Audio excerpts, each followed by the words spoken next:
Hi everybody. When I heard that In Exile Entertainment was going to release Wasteland 2, I decided to take a little trip back down memory lane and play the original title that I had played on the Commodore 64. Or in this case, about as easily as I can get without actually owning a Commodore 64.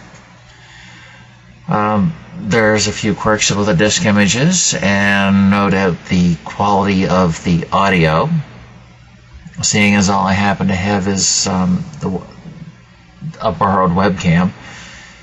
I'll also attempt to keep the commentary meaningful, but also minimal.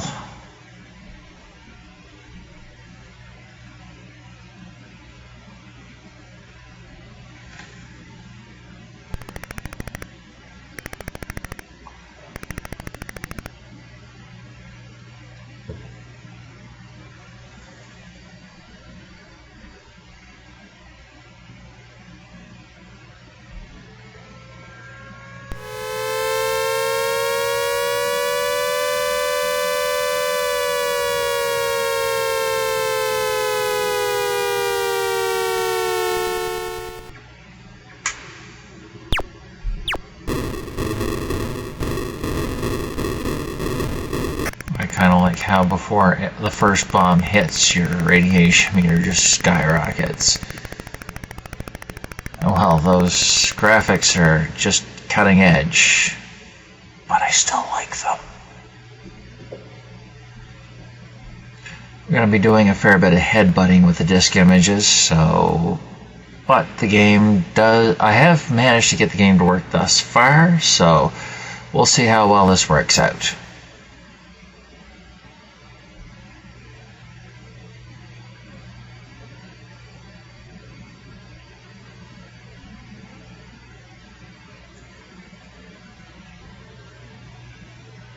Yay, and we're rolling.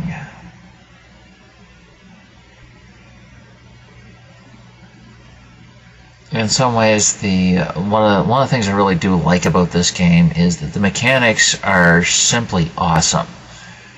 There might have been a little bit too much in terms of skills and attributes, but just the way you could play this game, your skills would automatically improve through usage, which I thought was one of the best things ever.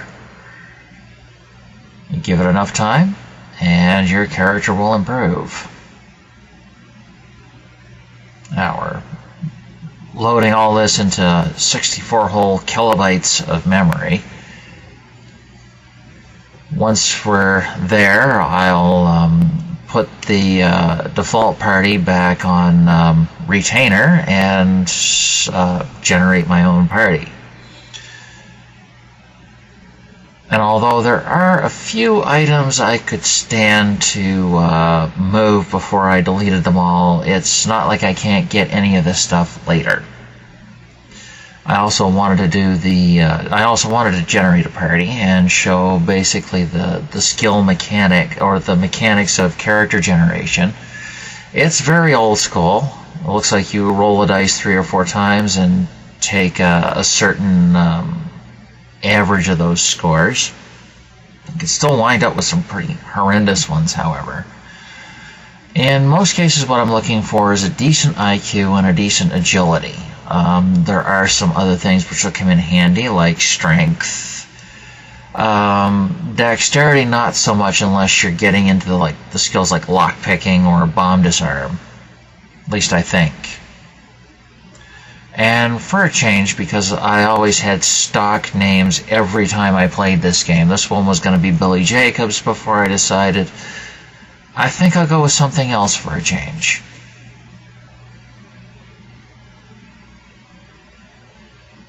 And here I am fighting with myself, wondering, oh, generate a name.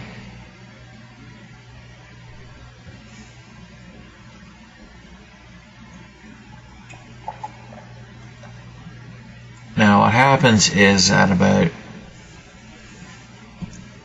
7 minutes 45 seconds through this, the the capture stops. So I was only able to capture the generation of one character. And as you can see, I'm going through the skills I remember to be useful. In some cases, I do pick skills I really shouldn't have, like, say, clip pistol, because anyone who's played this game more than once knows exactly where submachine guns and the assault rifles are hiding, but I'm going to attempt to throw a little bit of legitimacy into this. Now, characters with high intelligence also get a large number of skill points, so I can potentially pick up skills later. I'm definitely going to drop some in some of your basic skills, like brawling, which gives me a certain number of melee attacks, climbing, swimming, perception.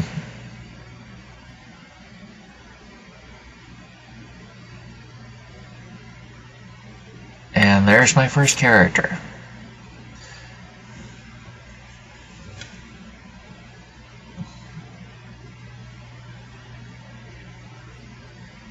In this case, I have 2 Americans, an Aboriginal, and a Russian.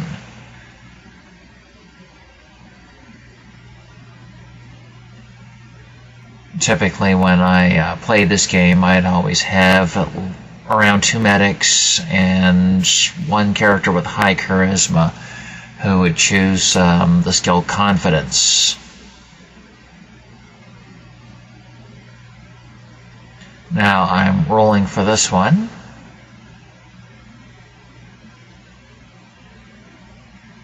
I think I was going to call her Angela Death, but I kind of felt bad for stealing the name, so I just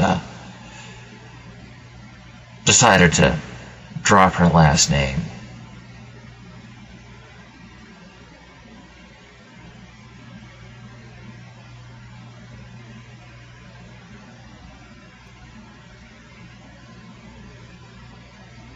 Actually, I think I've got an American, a Mexican, an Indian, and a Russian. And the capture's gonna cut out about here. So after a little bit of a break, I decided to start another capture just where I get out of the Ranger Center. So here I am wandering the desert. I'm going to show off my party very briefly.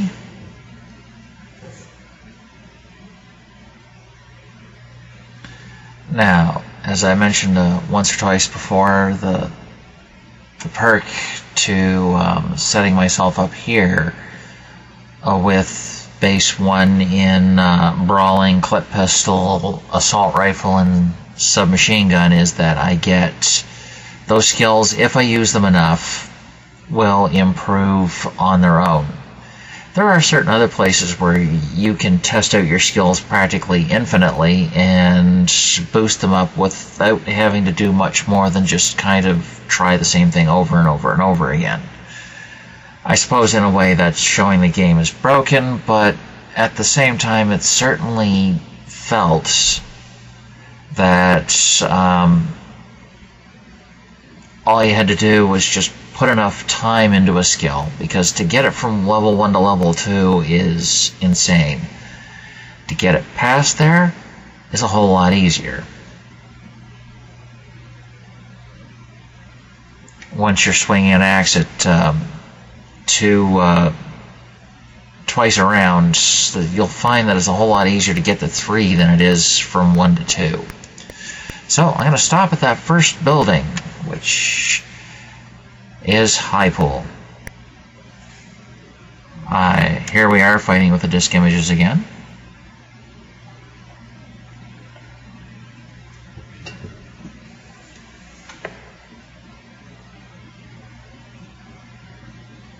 In this spot, it's difficult to get into a fight.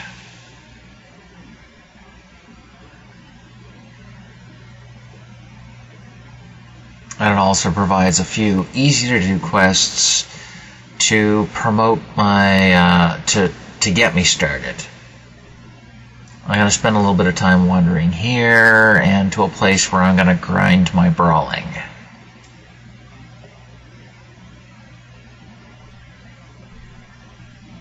Yeah, here we go. I am in the settlement of Highpool.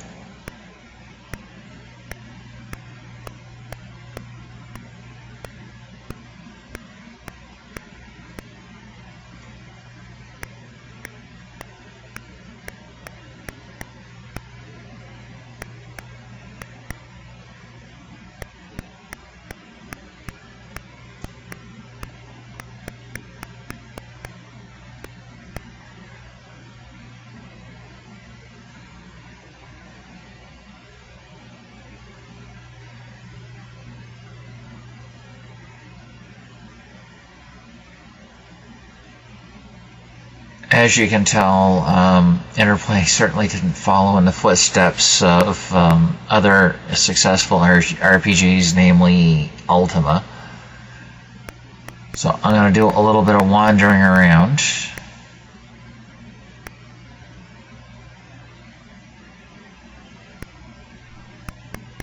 The infirmary where I can heal up.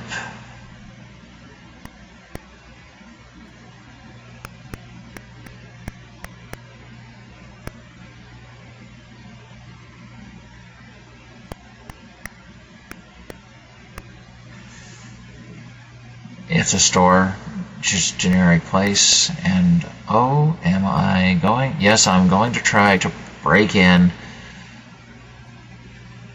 I'm going to be in Camp Highpool's storage room.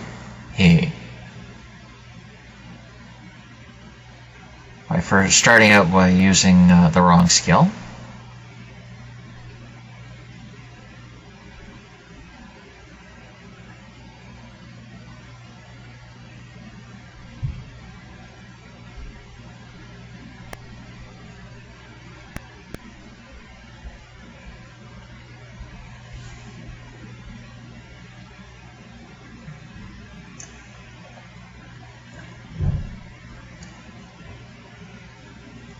Now, it looks like my next stop should be the Rail Nomads.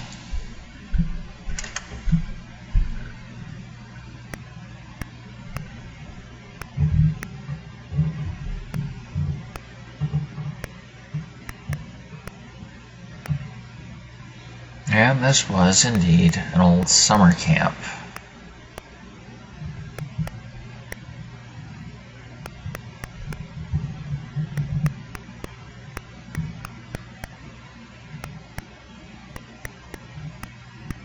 So I think I thought I was pretty much done here.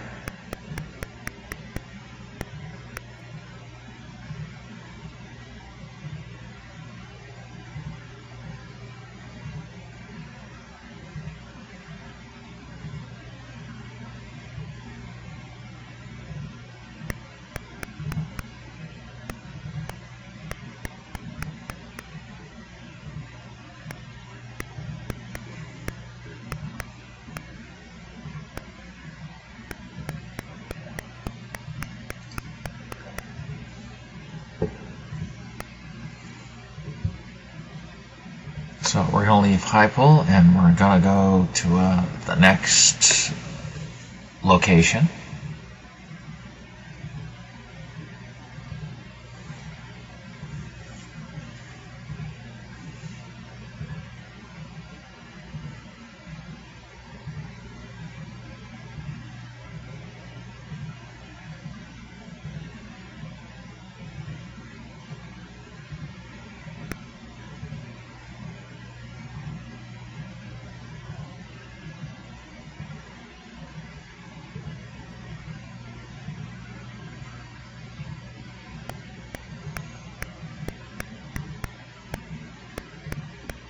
The Agricultural Center.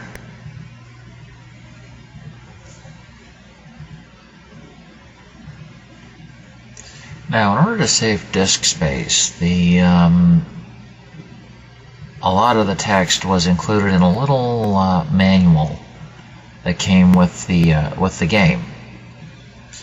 The one thing it does is it serves as a form of copy protection, because you'll be wandering around the game wondering what these people are saying, and sometimes they may be giving you clues. Like here, paragraph 56, the farmers are having a lot of trouble with the fact mutant rodents are cutting down on their harvests, and a fellow by the name of Miguel is going to get you to fix the problem by killing all of the rodents.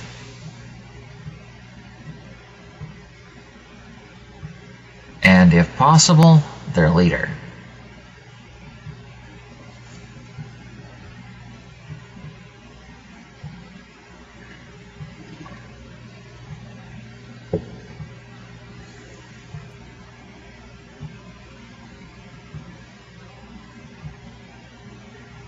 Now, many of these creatures happen to have redundant sprites, and they're all animated in their own interesting ways.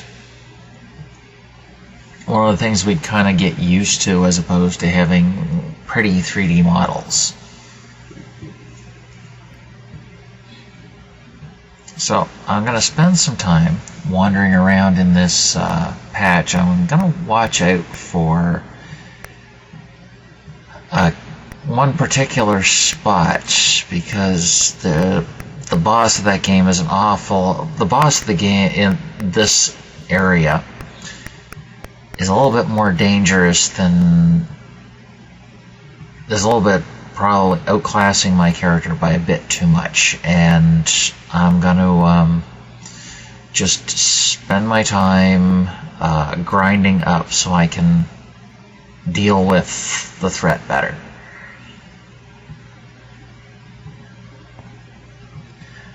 Now, in this area, aside from the boss, there's practically nothing that can actually kill my party. You've got 5 or 6 states of unconsciousness before you're actually dead.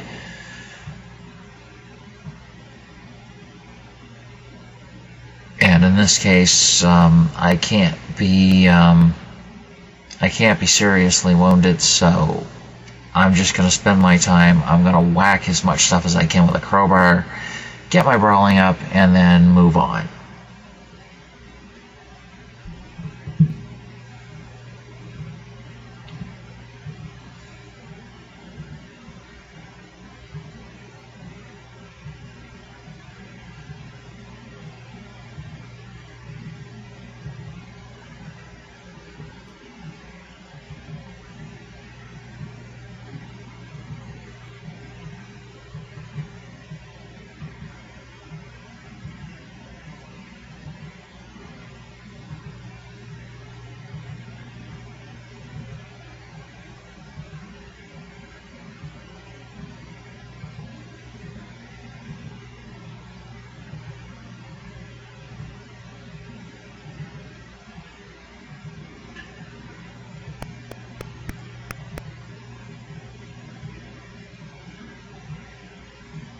Now, to be honest, what I'm doing here is I'm just looking for opportunities to get Tanya's lockpicking skill to a decent level.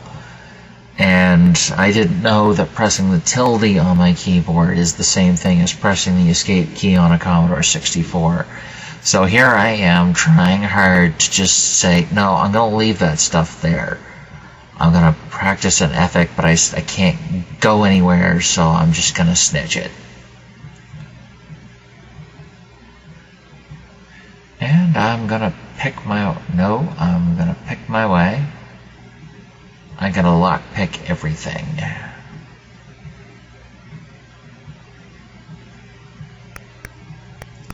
Later on, that'll open up as a store.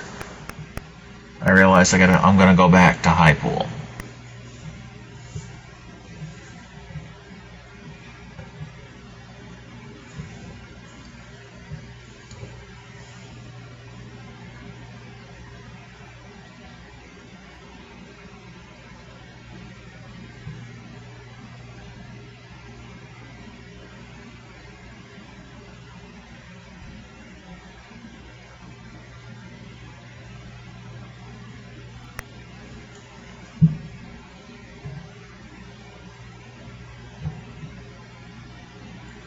Believe it or not, that guy is actually capable of dealing me some death.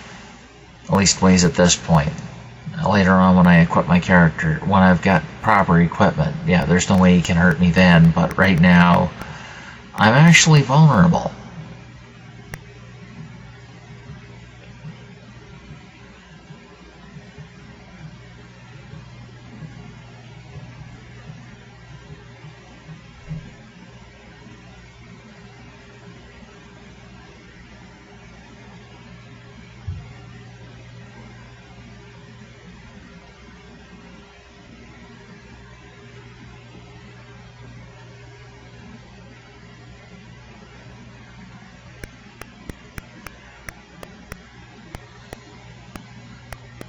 If I'm not mistaken, I'm gonna try doing some looking around to see if I can't find an item or two.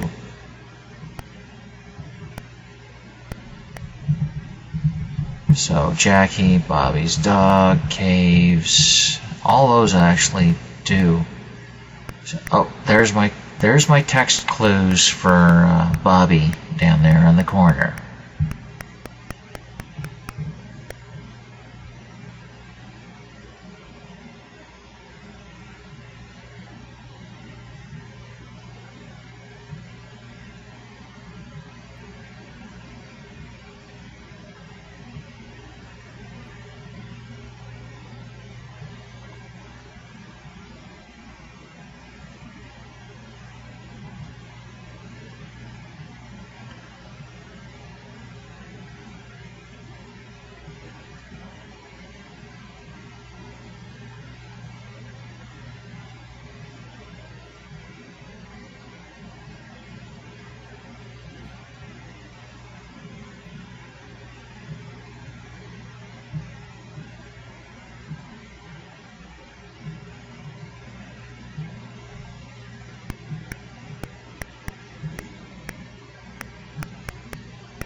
Now, there are times where you can use an attribute, but in this case I was actually looking for a skill. If you'll bear with me, I'll fidget through it trying to figure out what I'm trying to do. I have played this on DOS a little more recently, but I've got really good memories of the sound not being PC speaker quality, and some of the graphics were actually nicer in the Commodore 64 version, in spite of the fact that you usually blended 3 pixels together to create a different color.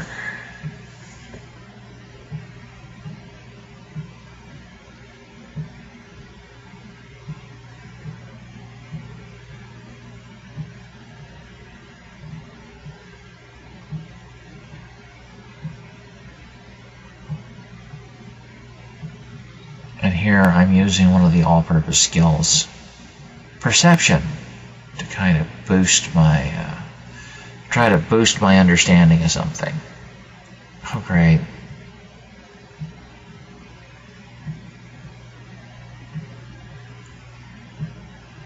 Until I discovered the tilde key, I was stuck here trying to figure out how I could get out of this stupid menu.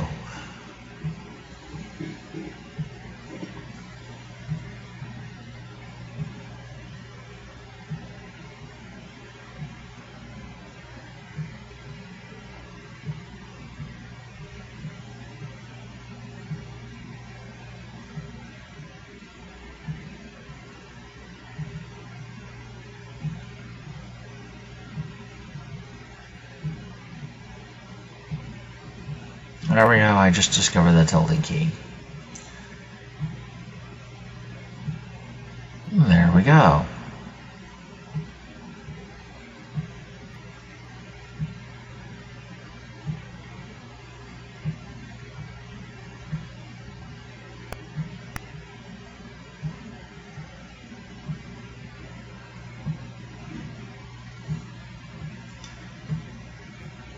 The first rule of old school adventure games: pick up anything that isn't nailed down. If it can be pried up, it isn't nailed down. course, I will be using the funds for the betterment of Highpool, so I suppose it can be justified in this case. As much as I'd like to stick to another ethic, much as I'd like to stick to nice, pure, exemplary ethics, I'm having a tough time starting out. And once I get past this spot, well, I should be able to be a little more honorable, but for the time being, I'm going to have to do what I can to level a playing field.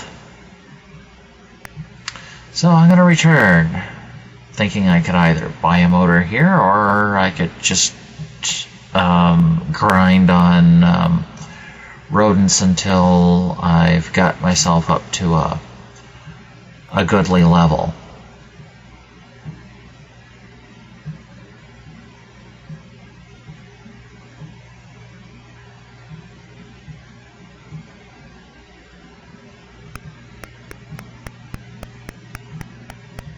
Oh look, locked doors.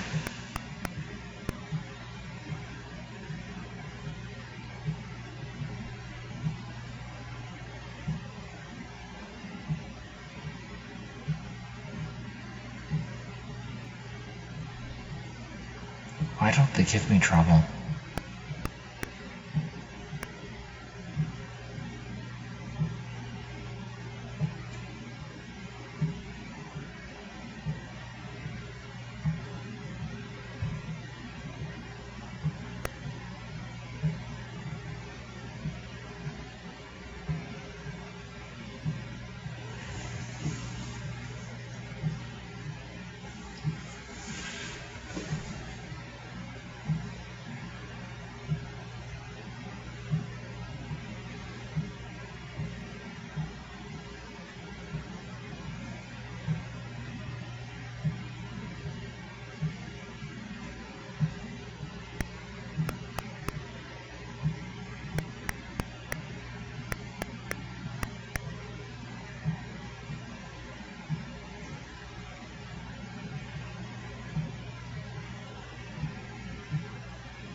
As I said before, I can be in this case. There's nothing here that can actually put me in a declining state of health. Unconscious is the 10 hit points of grace, and after that, my health will steadily deteriorate until I'm dead, unless the medic gets in there and bandages me, which I need a skill for.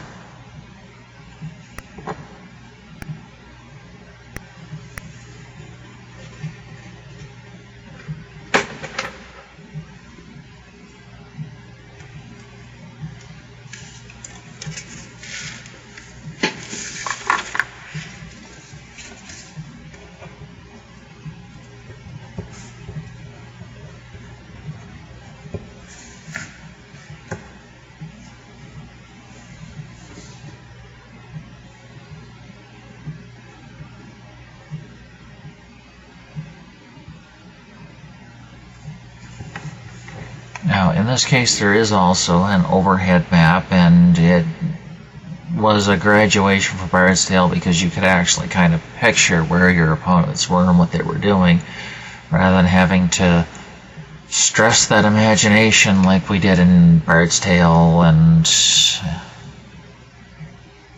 actually, it was Bard's Tale that was doing the whole textual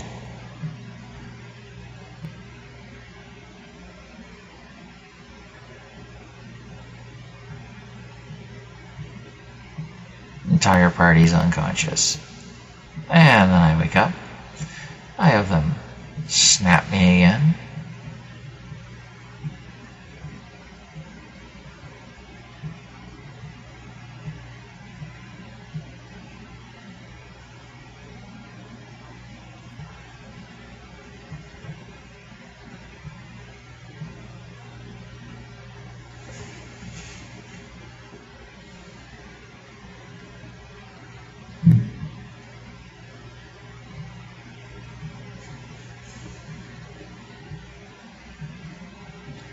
Look, another door!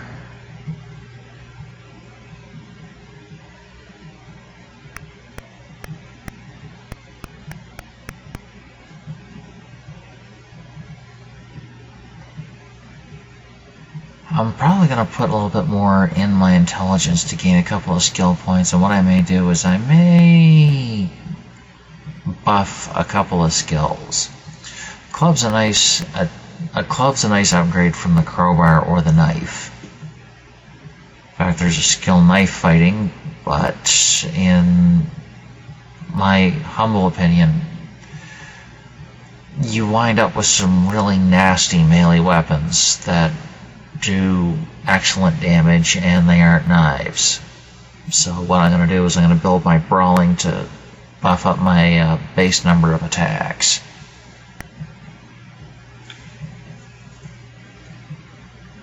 Now, because I happen to be running with one character unconscious, I'm going to attempt to find a way to heal him up and come back here.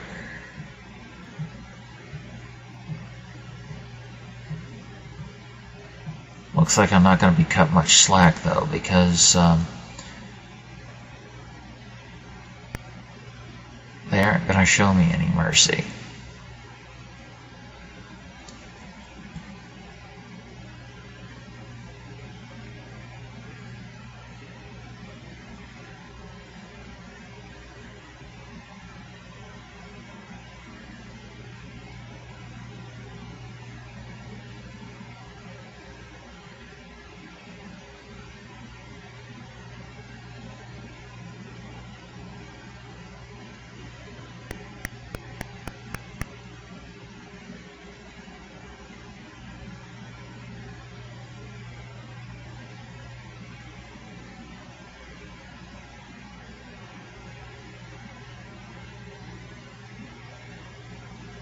Now, the perk is, if I do happen to finish the quest, I can get access to the rewards of this area.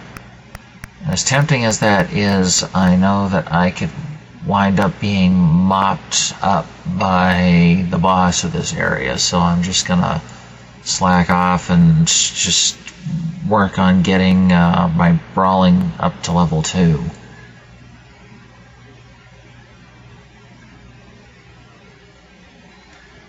That looks like it, folks, so I'll be back later with part 2.